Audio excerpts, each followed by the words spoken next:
ધોરણ 10 વિજ્ઞાન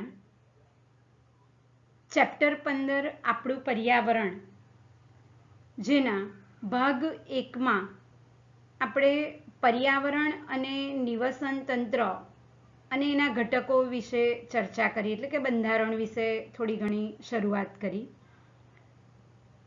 હવે આપણે નિવસન તંત્રના પ્રકાર અને નિવસન તંત્રના જે ઘટકો છે એ ઘટકોના ચાર્ટનો અભ્યાસ કરીશું. એ પહેલા એક વખત નિવસન તંત્રની વ્યાખ્યા જોઈ લઈએ. આપણે એવું કહ્યું કે નિવસન તંત્ર કે જેની અંદર જૈવિક અને અજૈવિક ઘટકોનો સમાવેશ થાય છે. આ વિવિધ પ્રકારના જૈવિક અને અજૈવિક ઘટકો છે એ એકબીજા સાથે આંતર સંબંધ ધરાવે છે, એકબીજા ઉપર આધાર રાખે છે. અને ઉદાહરણની પણ ચર્ચા કરી. જેમ કે સજીવો છે તો એમાં શરૂઆત કરીએ વનસ્પતિ. તો આ જે સ્વાવલંબી પોષણ ધરાવતી લીલી વનસ્પતિઓ છે એ લીલી વનસ્પતિઓએ પણ ખોરાક બનાવવા માટે વિવિધ પ્રકારના અજૈવિક ઘટકો, જેમ કે સૂર્યપ્રકાશ, તાપમાન, જમીનમાંથી શોષાયેલું પાણી, વાતાવરણનો કાર્બન ડાયોક્સાઇડ, આવા પ્રકારના અજૈવિક ઘટકોનો ઉપયોગ કરવો પડે છે. આ ઉપરાંત વનસ્પતિના પર્ણમાં કોષોની અંદર આવેલું જે હરિત કણ છે અને હરિત કણની અંદર આવેલું હરિત દ્રવ્ય, ઘણા બધા પ્રકારના હરિત દ્રવ્ય છે. ક્લોરોફિલ એ, ક્લોરોફિલ બી, ઝેન્થોફિલ, કેરોટીન. તો આ જે બધા દ્રવ્યો છે એ પણ એક પ્રકારના કેમિકલ, રસાયણ છે. એનું ચોક્કસ રાસાયણિક બંધારણ છે. અને રસાયણ આવે એટલે આપણને ખ્યાલ છે જ, અણુ અને પરમાણુ આવે એટલે એ ઘટકો પણ નિર્જીવ ઘટક થાય. ઇન શોર્ટ, દરેક સજીવ છે તો એ દરેક સજીવના કોષોમાં પણ આવા અણુ પરમાણુ એટલે કે અજૈવિક ઘટકો આવેલા છે. એટલે આ અજૈવિક અને જૈવિક ઘટકોથી બનતું તંત્ર, જેને આપણે નિવસન તંત્ર તરીકે ઓળખીએ છીએ. એટલે ભાગ 2માં આપણે એની આગળ ચર્ચા કરીએ અને એના પ્રકારો જોઈએ.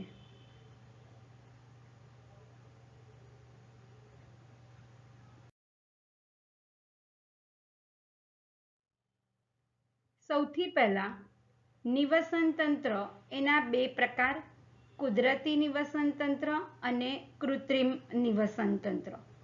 કૃત્રિમ નિવસન તંત્ર એટલે કે મનુષ્ય દ્વારા પોતાના આર્થિક ફાયદા માટે અથવા એમાંથી કોઈક ઉત્પાદન મેળવવા માટે તૈયાર કરાવવામાં આવેલું નિવસન તંત્ર કે જેની અંદર જે તે સજીવને યોગ્ય પર્યાવરણ આપવામાં આવે અને એ યોગ્ય પર્યાવરણ આપવાને કારણે એ વનસ્પતિ કે પ્રાણી ત્યાં જીવી શકે, ટકી શકે અને એમાંથી કોઈક આર્થિક ઉપાર્જન મેળવવામાં આવે.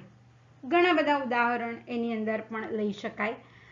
ધારો કે અહીંયા આપેલું છે ખેતર, વાડી અને માછલીઘર. તો ખેતર કઈ રીતના? તો સૌથી પહેલા જે આદિમાનવો હતા, તમે આવું સમાજ વિદ્યામાં પણ અભ્યાસ કર્યો હશે, તો એ રખડતું જીવન ગાળતા હતા. અને જ્યારે જે કાચું પાકું જે પણ કંઈ ખોરાક મળે, ફળ કે માંસ, એ કાચું આરોગતું હતું. પણ પછી સિલેક્શન પ્રમાણે એ સ્થાયી જીવન જીવતા શીખ્યો અને એ સ્થાયી જીવનમાં એણે જમીનનો અથવા તો જંગલનો કોઈ એક ભાગ સાફ કરી અને એની અંદર એ પોતાની પસંદગીની પર્યાવરણને અનુરૂપ ખેતી કરતા શીખ્યો. જરૂર પડી ત્યારે એણે ખેતરની અંદર યોગ્ય સાધનોનો પણ ઉપયોગ કર્યો. કેટલાક ખાતર રસાયણનો પણ ઉપયોગ કર્યો.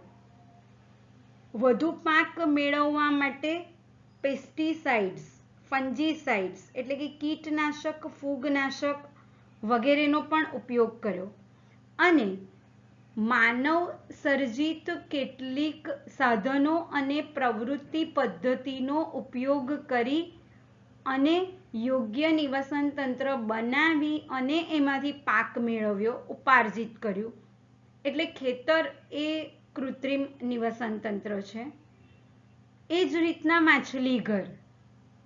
તો માછલી ઘર એક્વેરિયમની અંદર પણ આપણે એ જ પ્રકારે કામ કરીએ છીએ કે કોઈ પાણીનું કાચનું બનાવેલું સાધન જેમાં પાણી ભરવામાં આવે, એ પાણીની અંદર વિવિધ માછલીઓ રાખવામાં આવે અને એવી સગવડ કરવામાં આવે કે એ માછલીને પૂરતો ઓક્સિજન મળી રહે અને ખોરાક મળી રહે. પણ ધ્યાન હોય તો આ માછલી ઘરની અંદર એવી જ પ્રજાતિઓ સાથે રાખવામાં આવે છે કે એ પ્રજાતિ એકબીજાનો ખોરાક તરીકે ઉપયોગ ન કરતી હોય. જો એ આહાર શૃંખલામાં એક પછી એક પગથિયા પર આવતી હોય તો નાની માછલીને મોટી માછલી ખાઈ જશે તો એ કૃત્રિમ નિવસન તંત્ર તરીકે આપણે નહીં ચલાવી શકીએ. એટલે આ પ્રકારે માછલી ઘરની અંદર પણ આપણે આ પ્રકારની માછલીઓ રાખીએ છીએ, ઉછેરીએ છીએ. બીજું ઉદાહરણ જો લઈએ તો ગ્રીન હાઉસ. ફરીથી બોલું છું, ગ્રીન હાઉસ, નહીં કે ગ્રીન હાઉસ અસર. ખેડૂતો આજે કેટલીક નવી વૈજ્ઞાનિક પદ્ધતિઓનો ઉપયોગ કરી અને ખુલ્લી જગ્યામાં કાચનું એવું એક ઘર બનાવે છે કે જેની અંદરનું તાપમાન નિશ્ચિત જળવાયેલું રહે, એની અંદર ભેજ જળવાયેલો રહે અને એ પ્રકારે ઘણા બધી વનસ્પતિઓ ત્યાં ઉછેરવામાં આવે છે.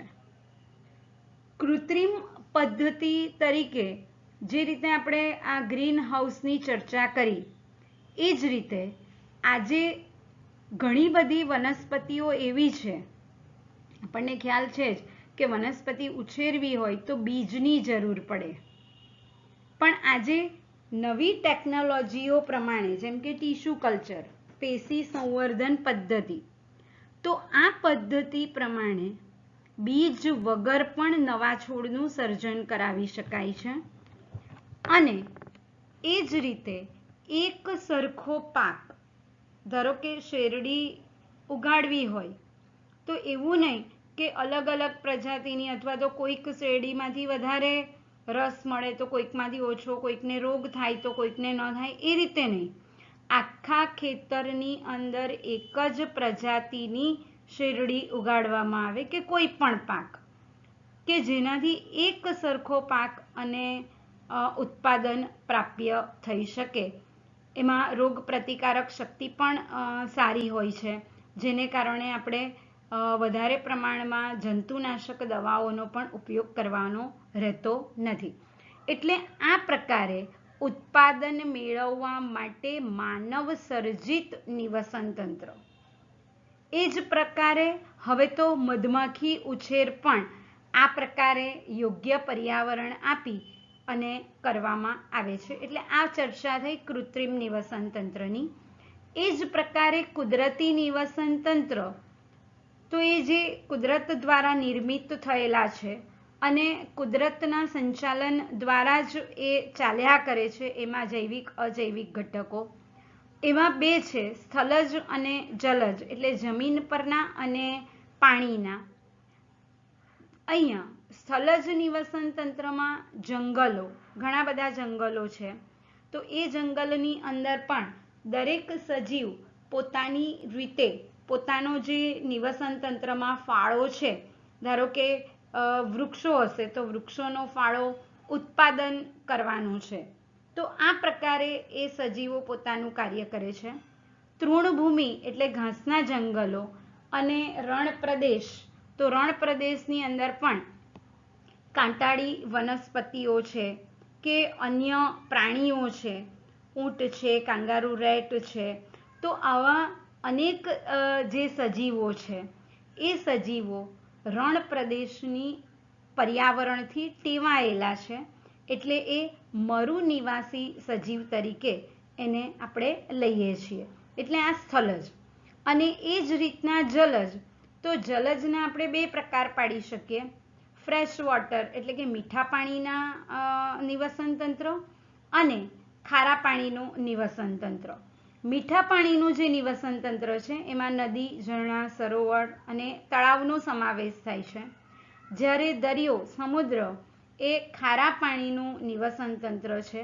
અને આ ખારા પાણીનું નિવસન તંત્ર એ સૌથી મોટામાં મોટું, બધા જ જે નિવસન તંત્રો છે એની અંદર સૌથી મોટામાં મોટું નિવસન તંત્ર એ દરિયાઈ નિવસન તંત્ર છે. અહીંયા ઘણા બધા અલગ અલગ પ્રકારના જલજ નિવસન તંત્રો આપેલા છે, જેમાં છીછરા પાણીમાં પણ સજીવો વસવાટ કરે છે. ધારો કે દ્વિઅંગી વનસ્પતિ છે, નવમામાં આપણે જોઈ ગયા, મોસ, રિક્શિયા, માર્કેન્શિયા, એ છીછરા પાણીમાં જોવા મળતી વનસ્પતિ છે. કેટલાક પ્રકારની લીલ અને કેટલાક પ્રકારની લીલ ઊંડા પાણીમાં પણ જોઈ શકાય છે. આ પ્રકારે આ આકૃતિની અંદર વિવિધ રંગના કોરલ બતાવેલા છે. કોરલ એ પણ એક પ્રકારનો સજીવ છે અને એ દરિયાઈ નિવસન તંત્રનો ખૂબ જ અગત્યનો સજીવ છે. સછિદ્ર સમુદાયની અંદર આપણે સ્પોન્જીલા અથવા સ્નાન વાદળીની પણ ચર્ચા કરી છે. તો આવા અનેક સજીવો છે જે જલજ નિવસન તંત્ર કે સ્થલજ નિવસન તંત્રના અગત્યનો ભાગ બને છે. પણ આ જે કોરલ્સ છે એ કોરલ્સ નું બનતા ઘણો સમય લાગે, નિવસન તંત્રમાં એનો અગત્યનો ફાળો છે, પણ મનુષ્ય દ્વારા આ કોરલને ત્યાંથી ઉખેડી અને સુશોભન, ઔષધ વગેરે પ્રવૃત્તિમાં એનો ઉપયોગ કરી આજે દરિયાનું નિવસન તંત્રને પણ આપણે ખૂબ જ નુકસાન પહોંચાડી ચૂક્યા છીએ. એટલે પૃથ્વીનો કોઈ એવો ભાગ નથી જ્યાં મનુષ્ય નથી પહોંચ્યો, અને ત્યાં પહોંચીને જો યોગ્ય રીતે એનો ઉપયોગ કર્યો હોય તો બરાબર, પણ આપણે ત્યાં જઈને નુકસાન વધારે પહોંચાડેલું છે.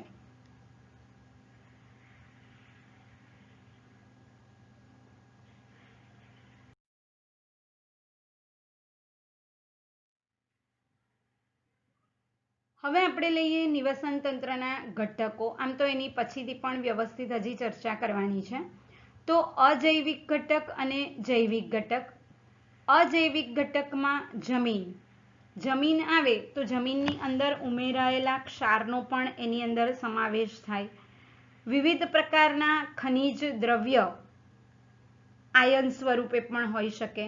ધારો કે સોડિયમ આયન છે, નાઇટ્રોજન છે, ફોસ્ફરસ છે, નાઇટ્રેટ, નાઇટ્રાઇટ સ્વરૂપે નાઇટ્રોજન જોવા મળે છે, potassium, phosphate ion, chloride ion, આવા અનેક પ્રકારના દ્રવ્ય એ જમીનમાં રહેલા છે જેનો વનસ્પતિ શોષણ કરે છે. પ્રકાશ, તાપમાન, પવન, ભેજ, વરસાદ અને વિવિધ પ્રકારના ખનિજ દ્રવ્ય, તો આ બધા અજૈવિક ઘટકો છે. અને આપણને ખ્યાલ છે જ આ દરેક પ્રકારના અજૈવિક ઘટકો સીધી કે આડકતરી રીતે જૈવિક ઘટકો પર અસર કરે છે. જેમ કે પ્રકાશની ચર્ચા કરીએ તો આપણે પ્રકાશના ચેપ્ટરની અંદર ચર્ચા કરી કે સૂર્યપ્રકાશ ઘણા બધા તરંગોનો બનેલો છે. એમાંનો એક દ્રશ્ય પ્રકાશ, જાની વાલી પીનારા.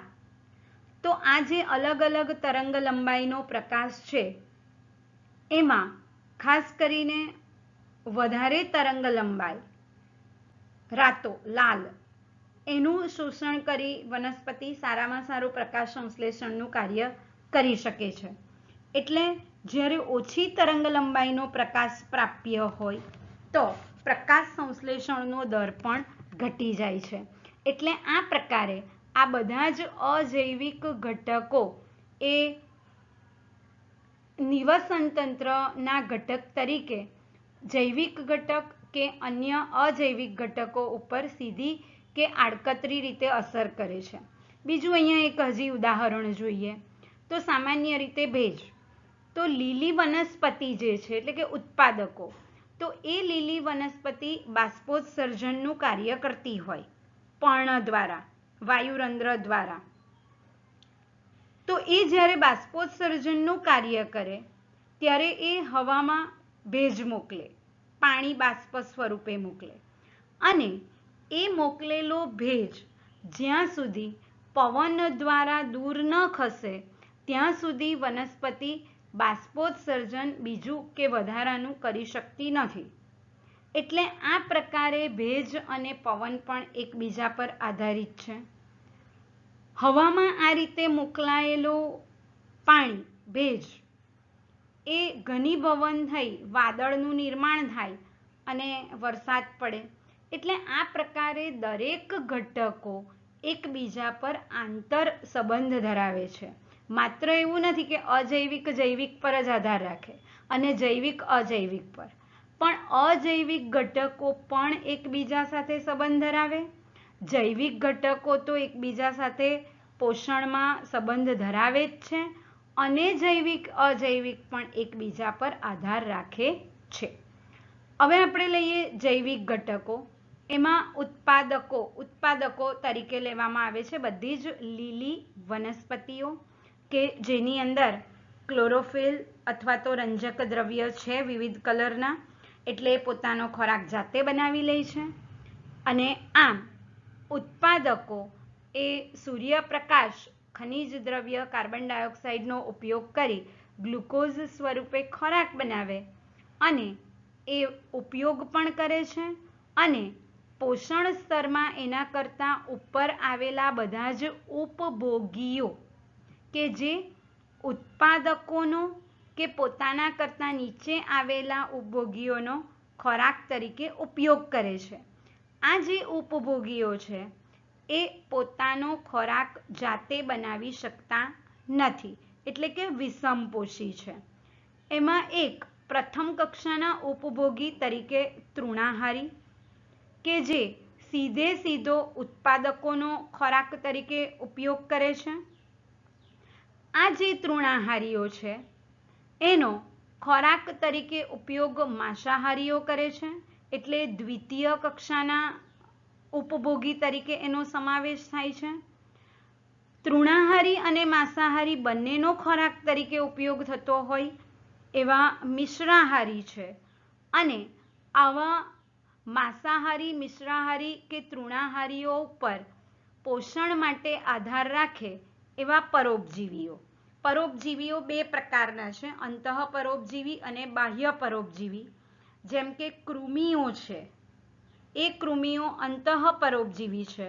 મચ્છરમાંથી પ્રાપ્ય એટલે કે મેલેરિયા કરતો પ્લાઝ્મોડિયમ અંતઃપરોપજીવી છે, જ્યારે ઈતળી, બગઈ, મચ્છર, ચાંચડ, માકડ એ બધા બાહ્ય પરોપજીવીઓ છે.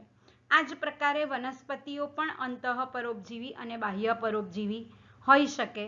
જેમ કે અમરવેલ છે, એ પણ એક પ્રકારની બાહ્ય પરોપજીવી વનસ્પતિ છે. અહીંયા આની અંદર આપણે ઉદાહરણ તરીકે ચર્ચા કરી શકીએ કે જો કોઈક આ બધી લીલી વનસ્પતિઓ હોય તો એ લીલી વનસ્પતિઓનો ઉપયોગ કીટકો કરે. કીટકોને દેડકો ખાય, દેડકાને સાપ, સાપને સમડી. એટલે અહીંયા લીલી વનસ્પતિ ઉત્પાદકો, કીટકો પતંગિયું એ તૃણાહારી એટલે પ્રથમ કક્ષાના ઉપભોગી, કીટકને દેડકો ખાય એટલે દેડકો દ્વિતીય કક્ષાનો માંસાહારી, દેડકાને સાપ ખાય એટલે એ તૃતીય કક્ષાનો માંસાહારી, સાપને સમડી ખાય એટલે ચતુર્થ કક્ષાનો માંસાહારી. આ પ્રકારે આ જે નિવસન તંત્ર છે એની એક આહાર શૃંખલા આપણે બનાવી શકીએ. અને જ્યારે આ ઉત્પાદકો અને ઉપભોગીઓ પોતાના ખરી પડેલા પર્ણ, મૂળ પ્રકાંડ, બીજ, ફળ એનો નાશ થાય, અથવા આ બધા ઉપભોગીઓ દ્વારા મળ, મૂત્ર, મૃતદેહ, ખરી પડેલા પર્ણ કે ખાસ કરીને અહીંયા આપણે ઉપભોગીની ચર્ચા કરીએ છીએ એટલે એ લોકોના વાળ જે છે ત્વચા પરના, અને એ જ રીતના શિંગડા, ભીંગડા, ખરી, આવા કેટલાક ઘટકો જ્યારે શરીર પરથી દૂર થાય ત્યારે એનો સડો થાય અને એમાંથી એ પોષણ મેળવે, એ છે વિઘટકો. ખૂબ અગત્યના છે. અને વિઘટકો તરીકે આપણે ખાસ કરીને ફૂગ અને બેક્ટેરિયાનો અહીંયા સમાવેશ કરીએ છીએ, જેનો આપણે વિવિધ પ્રકારના જૈવ રાસાયણિક ચક્રમાં પણ અભ્યાસ કરી ચૂક્યા છીએ કે વિઘટકો વગર કોઈ પણ નિવસન તંત્ર કમ્પ્લીટ થતું નથી. એટલે આમ જોઈએ તો નિવસન તંત્રના આ દરેક ઘટકો એ ખૂબ જ અગત્યનો પોતાનો ફાળો આપે છે.